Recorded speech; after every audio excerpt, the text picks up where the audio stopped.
ಹಿಂದೆ ಸಚಿವರು ನಾಗೇಂದ್ರ ಅವರು ಯಾತಕ್ಕೋಸ್ಕರ ರಾಜೀನಾಮೆ ಕೊಟ್ಟರು, ವಾಲ್ಮೀಕಿ ಅಭಿವೃದ್ಧಿ ನಿಗಮದಲ್ಲಿ ಹಗರಣ ಆದಾಗ ಭಾರತೀಯ ಜನತಾ ಪಾರ್ಟಿ ನಿರಂತರವಾಗಿ ಹೋರಾಟ ಮಾಡಿ ರಾಜ್ಯಾದ್ಯಂತ ಇದರ ಪರಿಣಾಮವಾಗಿ ನಾಗೇಂದ್ರ ಅವರು ಸಚಿವ ಸ್ಥಾನಕ್ಕೆ ರಾಜೀನಾಮೆ ಕೊಡಬೇಕಾಯಿತು, ಕೊಟ್ಟಿದ್ದಾರೆ. ಎರಡನೇದು, ಬೆಂಗಳೂರಿನಿಂದ ಮೈಸೂರಿಗೆ ನಾವು ಪಾದಯಾತ್ರೆ ಮಾಡಿದ್ವಿ. ಮೂಡ ಹಗರಣವನ್ನು ಬೇರೆ ಬೇರೆ ಪ್ರಕರಣಗಳನ್ನು ತೆಗೆದುಕೊಂಡು ಗೌರವಾನ್ವಿತ ಮುಖ್ಯಮಂತ್ರಿಗಳು ಏನು ಹೇಳಿದ್ರು, ನಾನು ಯಾವುದೇ ತಪ್ಪು ಮಾಡಿಲ್ಲ, ನನ್ನ ಕುಟುಂಬ ಯಾವುದೇ ತಪ್ಪು ಮಾಡಿಲ್ಲ, ನಮ್ಮನ್ನು ತೇಜೋವಧೆ ಮಾಡ್ತಕ್ಕಂಥ ಕೆಲಸ ಭಾರತೀಯ ಜನತಾ ಪಾರ್ಟಿ ಮಾಡ್ತಾ ಇದ್ದಾರೆ, ವಿರೋಧ ಪಕ್ಷಗಳು ಮಾಡ್ತಾ ಇದ್ದಾರೆ ಅಂತ ಹೇಳಿದರು. ಆಯಿತು, ನಿವೇಶನಗಳನ್ನು ಹಿಂದಿರುಗಿಸ್ತೇನೆ, 55 ಕೋಟಿ ಕೊಡಲಿ ಸರ್ಕಾರದಿಂದ ಅಂತೇಳಿ ಮುಖ್ಯಮಂತ್ರಿಗಳು ಸವಾಲು ಹಾಕಿದ್ರು. ಆದರೆ ನಮ್ಮ ಹೋರಾಟದ ಪರಿಣಾಮವಾಗಿ ಇವತ್ತು ಮುಖ್ಯಮಂತ್ರಿಗಳು ಅಥವಾ ಮುಖ್ಯಮಂತ್ರಿಗಳ ಕುಟುಂಬ ಅಕ್ರಮವಾಗಿ ಪಡೆದುಕೊಂಡಿದ್ದ 14 ನಿವೇಶನಗಳನ್ನು ಯಾವುದೇ ಒಂದು ಕಾಂಪನ್ಸೇಷನ್ ಇಲ್ದೇನೆ 55 ಕೋಟಿ ಕೊಡಲಿ, ನಾವು ವಾಪಸ್ ಕೊಡ್ತೇನೆ ಅಂತೇಳಿ ಮುಖ್ಯಮಂತ್ರಿ ಹೇಳಿಕೆ ಕೊಟ್ಟಿದ್ರು.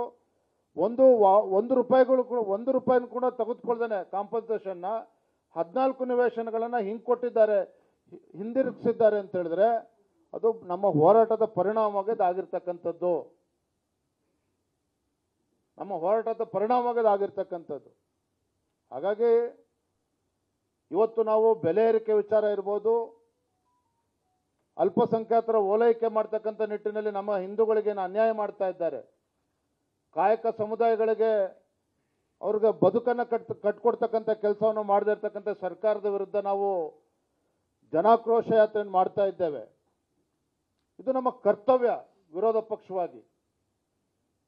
ಇಲ್ಲ ಅಂತ ಹೇಳಿದ್ರೆ ಈ ಸರ್ಕಾರ ನೋಡ್ತಾ ಇದ್ದೀರಿ, ಆಡಳಿತ ಪಕ್ಷದ ಸದಸ್ಯರ ಮಾತುಗಳ ವರ್ಷ ನೋಡ್ತಾ ಇದ್ದೀರಿ, ಏನೋ ಮೆಜಾರಿಟಿ ಬಂದಿದೆ ಏನು ಬೇಕಾದ್ರೂ ಮಾಡ್ತೀವಿ ಅನ್ನೋ ಧೋರಣೆ ಏನಿದೆ, ಇದು ಖಂಡಿತ ರಾಜ್ಯದ ಜನರಿಗೆ ಮಾರಕ ಆಗಿದೆ. ಹಾಗಾಗಿ ವಿರೋಧ ಪಕ್ಷವಾಗಿ ನಮ್ಮ ಜವಾಬ್ದಾರಿ ಇದೆ. ಹಾಗಾಗಿ ಮತ್ತೆ ಬೀದಿಗಳನ್ನ ಹೋರಾಟವನ್ನು ನಾವು ಮಾಡ್ತಾ ಇದ್ದೇವೆ.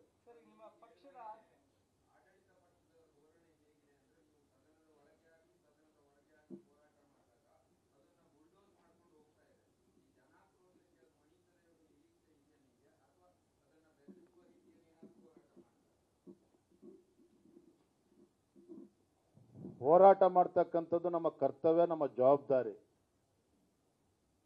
ಜನರಿಗೆ ಯಾವ ರೀತಿ ಗ್ಯಾರಂಟಿಗಳು ಹೆಸರು ಹೇಳಿಕೊಂಡು ಒಂದು ಕೈಯಲ್ಲಿ ಕೊಟ್ಟು ಇನ್ನೊಂದು ಕೈಯಲ್ಲಿ ಕಿತ್ಕೊಳ್ತಕ್ಕಂಥ ಕೆಲಸ ರಾಜ್ಯ ಸರ್ಕಾರ ಏನು ಮಾಡ್ತಾ ಇದೆ.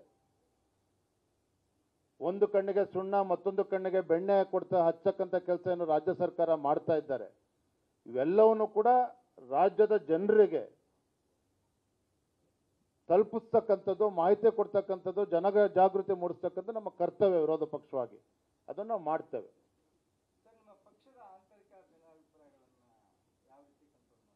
ಎಲ್ಲವೂ ಕಂಟ್ರೋಲ್ ಆಗಿದೆ.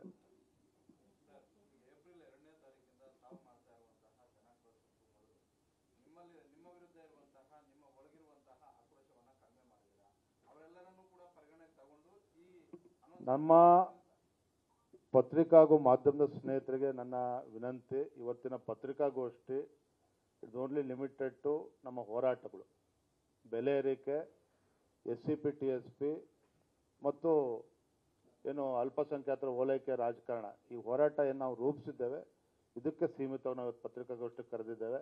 ಇನ್ನು ಬೇರೆ ವಿಚಾರಗಳು ನಿರಂತರ ನಡೀತಾ ಇರ್ತದೆ, ನಿರಂತರ ಉತ್ತರ ಕೊಡ್ತಾ ಇರ್ತವೆ.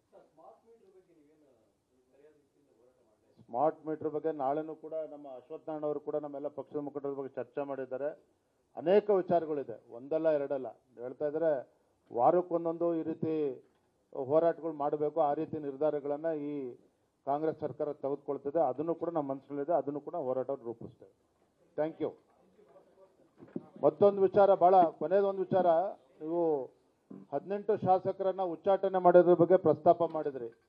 2ನೇ ತಾರೀಕು ಅದ್ರ ಬಗ್ಗೆ ನಾವು ಕೆಂಗಲ್ ಹನುಮಂತೆ ಪ್ರತಿಮೆ ಮುಂದೆ ಪ್ರತಿಭಟನೆ ಕೂಡ ಮಾಡ್ತಾ ಇದ್ದೇವೆ. ಜೊತೆಗೆ ನಮ್ಮೆಲ್ಲ ಶಾಸಕರು, ವಿಧಾನ ಪರಿಷತ್ ಸದಸ್ಯರು, ಮಾನ್ಯ ಸ್ಪೀಕರ್ ಅವರು ತಮ್ಮ ನಿರ್ಧಾರವನ್ನು ಹಿಂದೆ ತೆಗೆದುಕೊಳ್ಬೇಕು. ಅಲ್ಲಿಯವರೆಗೂ ನಮ್ಮ ಶಾಸಕರು ಯಾರೂ ಕೂಡ ಕಮಿಟಿ ಮೀಟಿಂಗ್ಗಳು ಅಟೆಂಡ್ ಮಾಡೋದಿಲ್ಲ. ಈ ನಿರ್ಧಾರವನ್ನು ಆಗಲೇ ಕೈಗೊಂಡಿದ್ದೇವೆ. ನ್ಯೂಸ್ ಫಸ್ಟ್, ನಿರ್ಭೀತಿಯಿಂದ ನಿಮ್ಮ ಪರವಾಗಿ.